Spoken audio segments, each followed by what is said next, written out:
A lot of volunteers. I love it. Explain what the hippocampus is and the role it plays in our brain. Hannah's going to answer this one. The hippocampus is a part of the brain found near the cerebellum. And it is responsible for your memory and learning. That's correct. Yeah. Responsible for your memory process. And it is also responsible for your learning, your ability to find out new stuff. All right? What about cerebellum? Who wants to help us out with that one? Go ahead, Mason.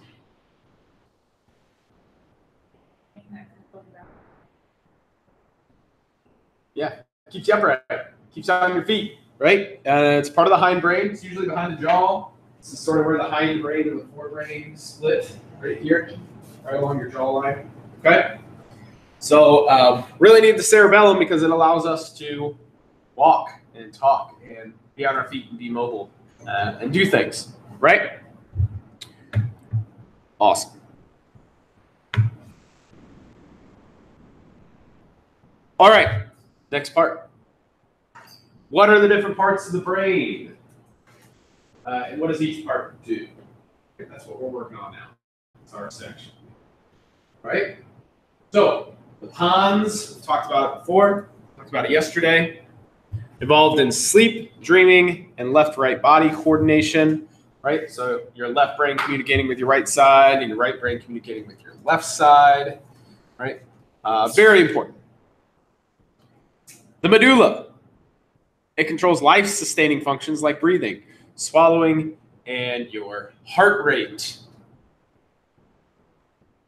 The nerves from each side of the medulla also cross over into opposite sides. So the right side of the medulla is going to control the left side of your brain. The left side of the medulla is going to control the right side of your body. Did I say brain the first time? Yeah. Body. Left side controls the right. Right side controls the left. Weird thing, right? But pretty much when it comes to the brain, everything is opposite. Right hand's controlled by the left brain. Left hand's controlled by the right brain. Most of the time, anyways.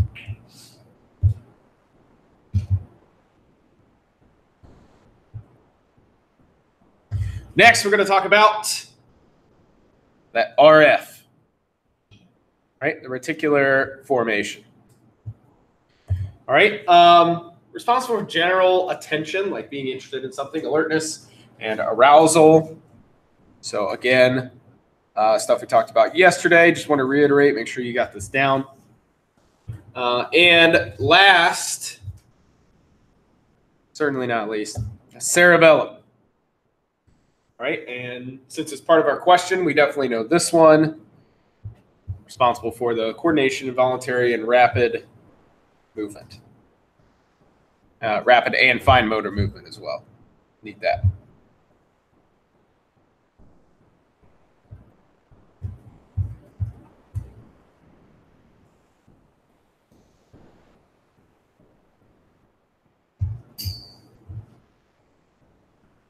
Questions about this? We are on page 56 and 57 in the book.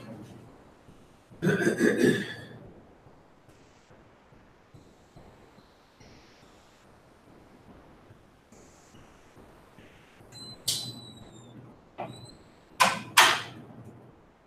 you know the only difference between a poached egg and a hard-boiled egg is the shell? Poached egg is an egg that's boiled after it's been cracked. Boiled egg is an egg that's been boiled in the shell. You what? I've done that today. Nice. You don't eat breakfast every day? Oh. You don't see me eat every day. I do, but that doesn't count as breakfast for me. I get up every morning and make 3 eggs. I make bacon. And, You do that? oh, yeah. Gotta eat. Probably not. Make my wife breakfast. She loves it. Except for when she leaves before me. Not often. Happens sometimes. But is what it is. And if you are looking for these things, I am going to switch this slide. So if you're looking for them, they are on page 57 of your text. You can type them down. All right. Next part of the brain we're going to talk about is the limbic system. These are located under the cortex. All right. So what's the cortex? The cortex is the wrinkled part of your brain, right? Looks like a bunch of flesh-colored snakes came together and just hung out, right? Cortex. Under the cortex is the limbic system. So again, we're moving even closer to the very core of our brain stem itself. All right. So have a few parts here. First one we're going to talk about is the thalamus, very top of the brain. It's responsible for relaying that information from sensory organs to the cerebral cortex. All right. So located at the very, very center of the brain. If I'm not mistaken, we talked about this one a little bit as well in the other structure, right? Yes? Thalamus? Okay.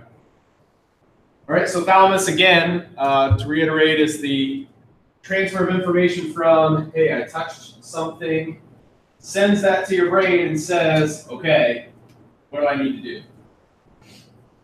What's the response? If I'm holding a textbook and I'm at the end of the page, what do I need to do? Turn the page, right? That part of your brain is responsible for those types of decisions. Next, we're going to talk about the hypothalamus. That's the one just below the medullary. Mammillary body. Hypothalamus. Part of the forebrain, right? So we're talking right here, just in front of the jawline, and it is this. Can't really see it. It's super tight, right? And that's fear, thirst, sexual drive, aggression. Talk about this one as well. Okay. So what's really cool about this is it sits above and it sort of controls the pituitary gland, right? We talked about the pituitary gland and how it is sort of the master gland. It controls all the rest of the glands in your body, and it creates a term called homeostasis. How many of you have ever heard of homeostasis before? All right, what is it? Sorry? Yeah, it means you're just kind of steady. You're good, right? Your body's in a very good state, and you're doing fine. And all of the rest of your limbic system isn't acting all crazy, and everything's good. All right, hippocampus, there at the bottom. Talked about hippocampus before, and the first new one we're going to talk about, the amygdala. Yeah, that's how it's pronounced. I know it looks weird. The amygdala. It's near the front. It is in the front brain. It's located near the hippocampus. It's mainly responsible for fear. Fear response, interpretations of nonverbal emotional expressions. So how many of you have ever just gotten a bad feeling about somebody? That is your amygdala. It's your amygdala picking up on their body language and figuring out what they're saying without them saying anything. Right? There's a big difference, and animals in particular read body language better than human beings could ever dream. Right? Animals are incredible at reading body language. So how many of you have ever had a dog that's been a little crazy and you've leaned down to like pet it and kind of calm it down? Right? Terrible thing to do. Terrible. Why? Because normally speaking, a dog is going to be lower than your height. So you leaning over them and grabbing them is a control thing. They're reading your dominant body language and they don't like it. Right? So it could cause them to act out even more. So the best thing you can do with a dog who's very young, who hasn't learned about the structure of your quote-unquote pack, right, is to change your level. Meet them at their level, right? And they'll actually calm down much quicker. Human beings are sort of the same way, right? When you're a kid, normally you're terrified of your parents until you get about age 7, right? You're still a little scared of your parents, but you're not like terrified of them.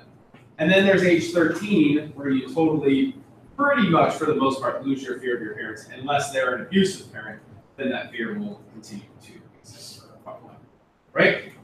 So the amygdala is responsible for that fear and picking up on those subtle body language hints that help us figure things out, right? So one of the things I'm pretty good at is reading body language and getting things from certain body language types and what you're doing, right? So somebody read my body language. How am I feeling today? Don't just take my body language this very second. How's my body language looked so far today?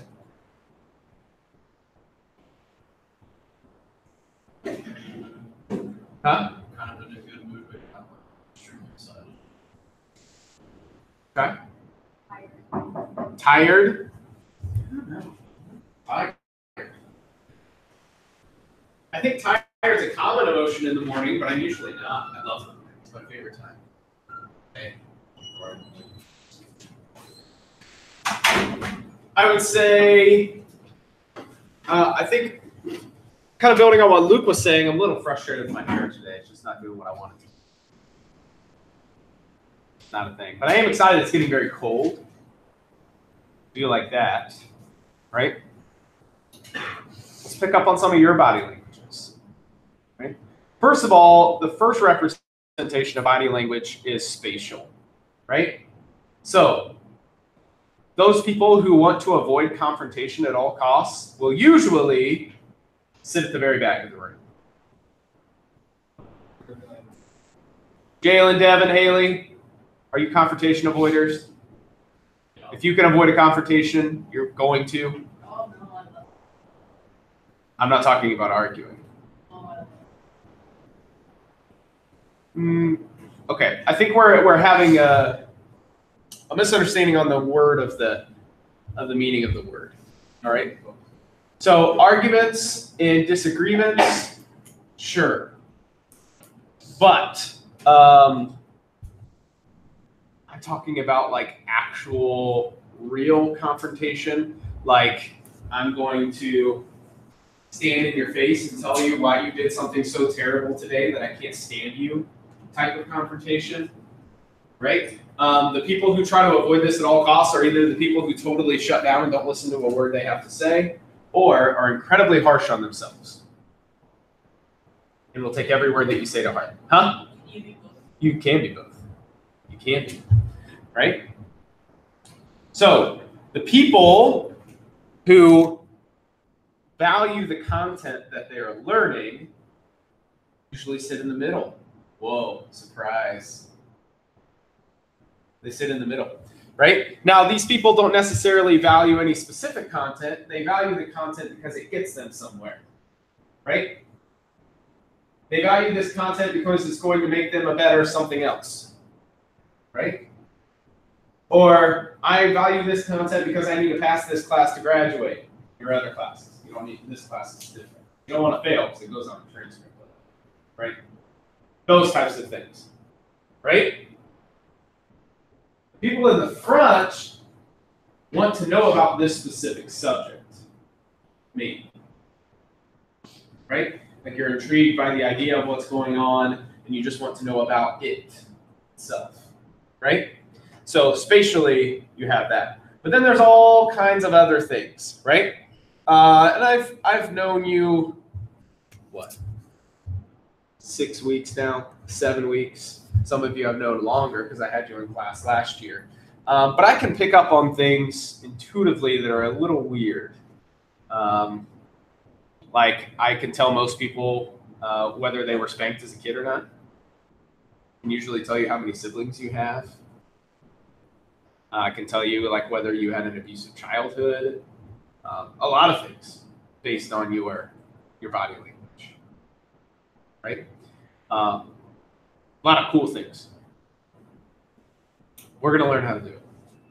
Or at least I'm going to give you the tools to know how to do it. Right? So, who do I want to pick on first? Let's do Hannah. She's looking at me. Don't move. All right. Is anybody getting out of Hannah's body language? Take a look at Hannah. Hannah, don't move.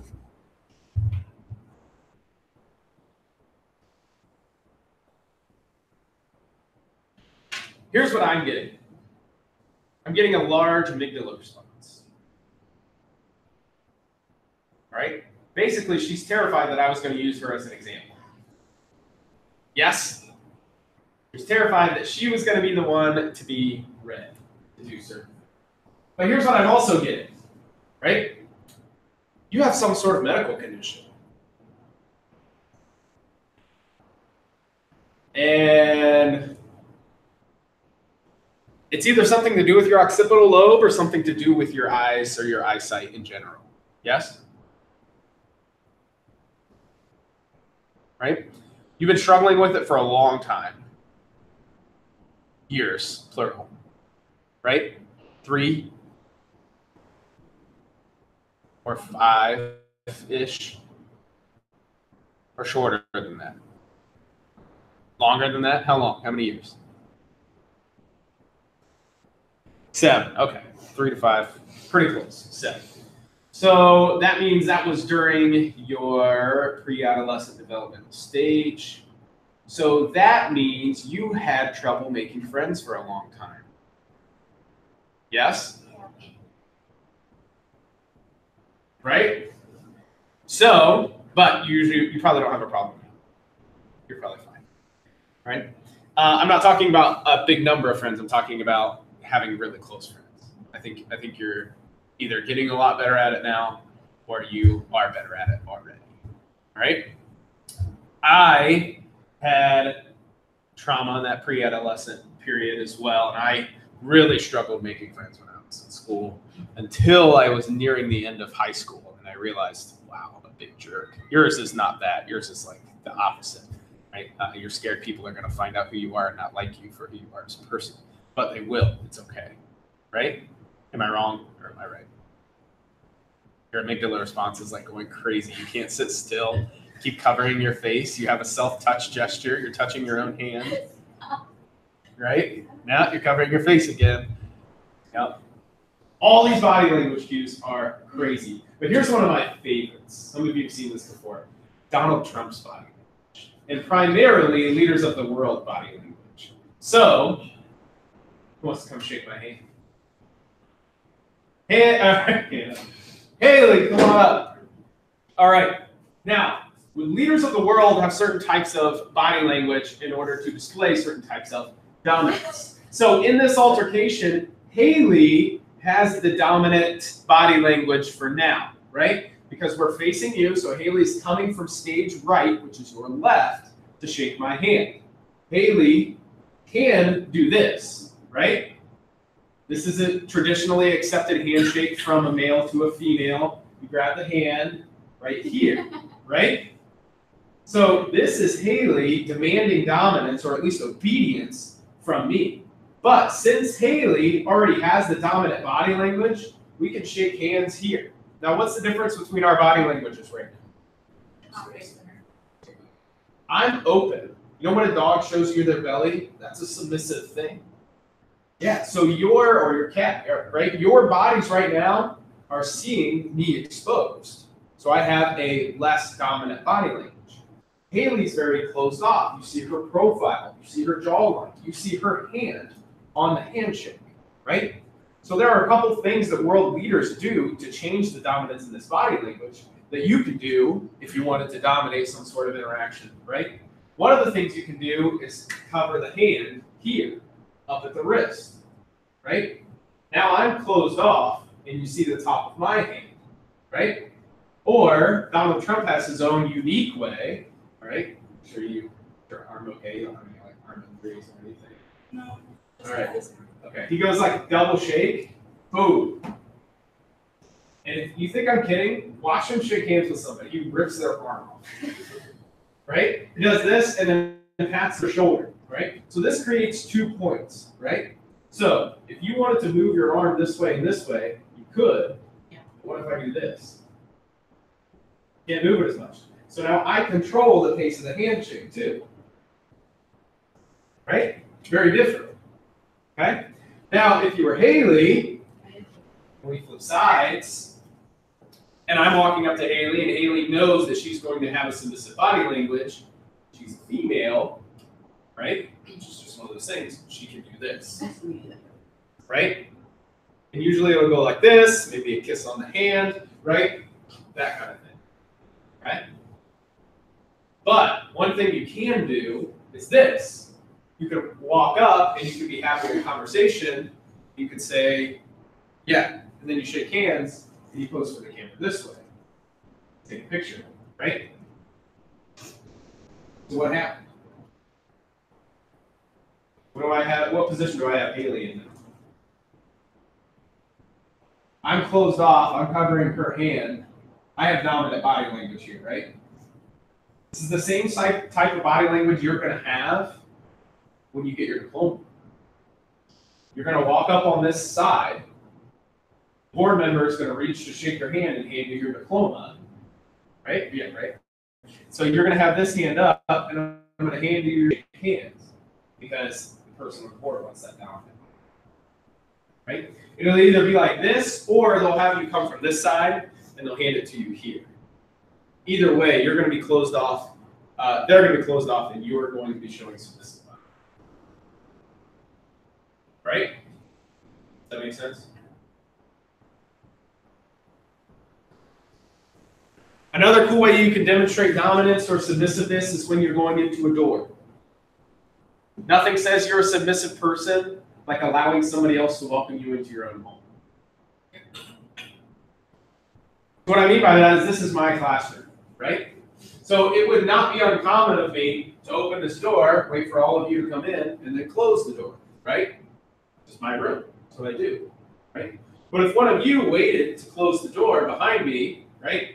So, I mean, we can all see this door, right? I'm going to help you, Michaela. All right, so we open this door. Everybody's coming inside. And then Michaela is the last one in, right? I can say, hey, Michaela, how are you? And you'll walk in, pat her on the back, and then I'll close the door, right? I'm the one that determined where the separation was. But in my room, if Michaela is waiting behind the door, and I'm holding the door for her, and she says, no, go ahead, and I go ahead, right? She comes in behind me, and she closes the door. I'm turning around and talking to her, exposing my belly to you, exposing my underside to you, right? Which makes me submissive body language, which makes Michaela dominant body language. Salutation. Right? Taps on the shoulder, touches on the back, those types of things happen all the time. All right? But here's one thing that will help you with liars. All right? So here's what I want to happen. I want Alan to come up here. Alan, I want you to tell us 5 things about yourself, and I want you to lie about 2 of them. And I want you to do it at that podium. All right. I'm a bowler. I drag race. I have an old truck. I run cross country. I go deer hunting a lot. Okay. So what do you think? Not a bowler. Alan, are you a bowler? Yeah. You are a bowler. You what? I do deer hunt a lot. No. Definitely lie about deer hunting. Huh? Yeah. Well, he did have to think of it, but mainly, even if he didn't have to think about it, did everybody see what he did? He looked at you when he said the first 3 things, right? But where did his eyes go on the last 2? Because you lied about the last 2, right? What was the other one you lied about? Drag racing. Drag race. All right? But where did your eyes go, particularly on the last one? Down. Down and to the right, but it also went away from you, correct? You knew the very last one, so you were probably thinking about the last one during the second to last one. Yeah. Okay. So also, if I asked you to do the same thing again, Alan, and I wanted you to convince us that what you lied about was true, what would you do differently? I'll give you a hint first. Have a podium, right? Yeah. So, which body language is more intimidating? This or this? Right? So usually when people get a little aggravated and they lean forward and they grab whatever it is that they're talking about and then they make a gesture backwards like, I told them, they're usually lying. Almost always.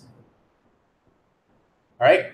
Another thing Alan did on the last one, that you couldn't really tell because his arms were already crossed, is he moved his pinky up. You feel yourself do it? Yeah. So when he was talking, he was here, and then when he told us the last one, he moved his pinky up and he kind of stroked his own arm here. Right? It's called a self-touch gesture. So when you're really nervous, when you're under a lot of pressure, you're likely to sort of stand like this, right? Rub your hands together, right? Like I do this at football games all the time. I'm watching Ohio State. I'm like, I feel myself rubbing my hands together, right? I'm really nervous, right? Same thing with what Hannah was doing. We were discussing Hannah, right? She self-touched herself here, like she hit her hands, right? So self-touch gestures usually show uncomfortable body language, but it also shows I am nervous. And usually nervousness is accompanied by lies when it comes to people who are doing certain things. We're going to watch a body language video later. We watched a little bit of it last year. So thanks, Alan. All right. So pretty cool. The amygdala is the first part of the body language that we discuss in this class. We're definitely going to get into a lot more of that type of thing. All right. I've got 3 more to talk about. The fornix, pathway of nerve fibers that transmits information from the hippocampus. All right. So hippocampus, learning and memory. Over to the mammillary body, which are neurons that act as a relay station transmitting information between the fornix and the thalamus. Sounds weird, right? Why? Because the mammillary body transmits information from the hippocampus to the fornix, and then the fornix transmits information from the thalamus to the mammillary body. I'm sorry, hippocampus to the mammillary body. Why are they transmitting information back and forth?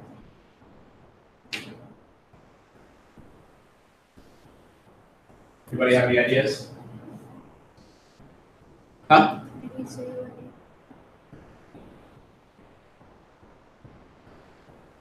I think so.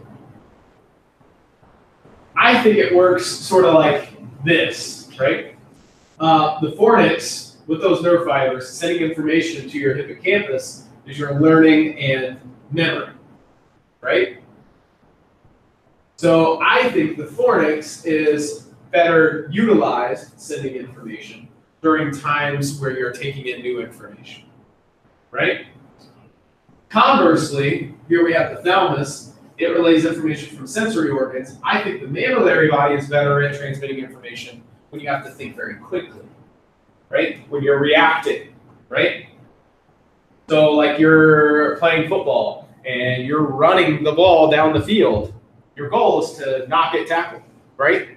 So you can't say, oh, I'm going to learn how to not get tackled while I'm running.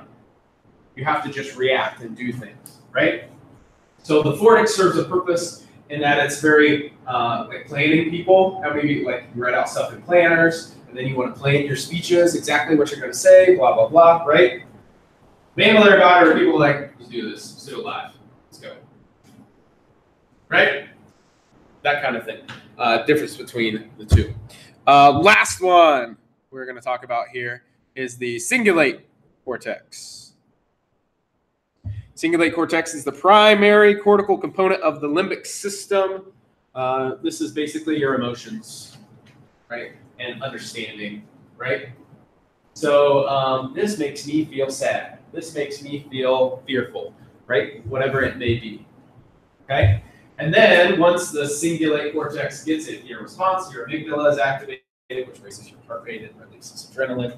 And then your somatic nervous system goes into overdrive, and you have your fight or flight response, and those all happen faster than I can snap a finger.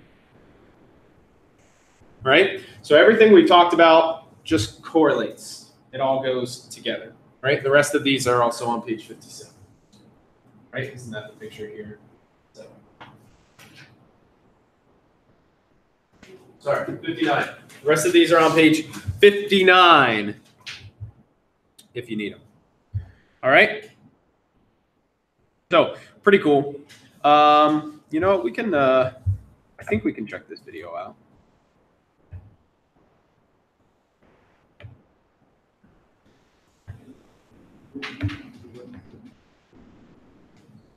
In some of the methods we use to look inside the brain. While the brain's surface appears complex, there are deep structures posing challenges for neuroscientists. Here, from 3 different views, are a series of half-centimeter thick cuts or sections through a sheep's brain showing the deep brain anatomy.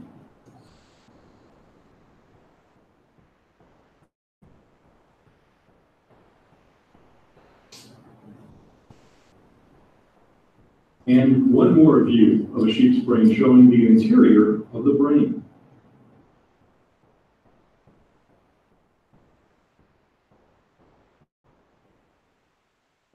Three methods used to study the function of structures inside the brain will be mentioned in this podcast. Deep lesions of the brain can be created by precisely inserting a wire where only the tip is uninsulated, allowing an electrical current to destroy a small amount of tissue. Deep lesions can also occur through strokes or objects penetrating the brain. Electrical stimulation of the brain also uses electrodes, but here, a very mild electrical current mimics normal neuronal activity without damaging the cells. Imagine an electrode is inserted into a deep brain region. An electrical current is passed, creating an area of damage and allowing us to study how the remaining undamaged brain regions function. Or we can pass a very mild electrical current and study what results from the stimulation of this region. Case studies are used to intensively study individuals. Researchers are provided many opportunities for performing case studies by brain injuries resulting from traffic accidents, gunshot wounds, and medical disorders, to list a few causes. This midline view of an actual human brain allows us to visualize the brainstem. First, here's the limbic system is that lighter portion that's in the middle, muscle coordination. right? That's the stuff we talked about today. The pons, And then the which cerebellum relays is the outside information portion that we're between waiting the for. The medulla controls many basic life-sustaining functions, such as heartbeat, breathing, and swallowing. The reticular formation is a network of neurons running through much of the hindbrain and midbrain. It controls arousal and attention. The deep lesion of the reticular formation results in coma. Everybody The hear that? limbic system is comprised of a number of structures and cannot be seen from the surface as they are deeper within the brain. Their representations will be outlined about where you would find them if you remove outer layers of the brain. The structures include the amygdala, which influences motivation, emotional control, fear responses, and how we interpret nonverbal emotional cues. The hippocampus, which plays a major role in memory processing and prepares sensory events for expectations of events. The thalamus, except for olfaction, relays sensory information to the cerebral cortex. And the hypothalamus, which regulates fear, thirst, sex drive, and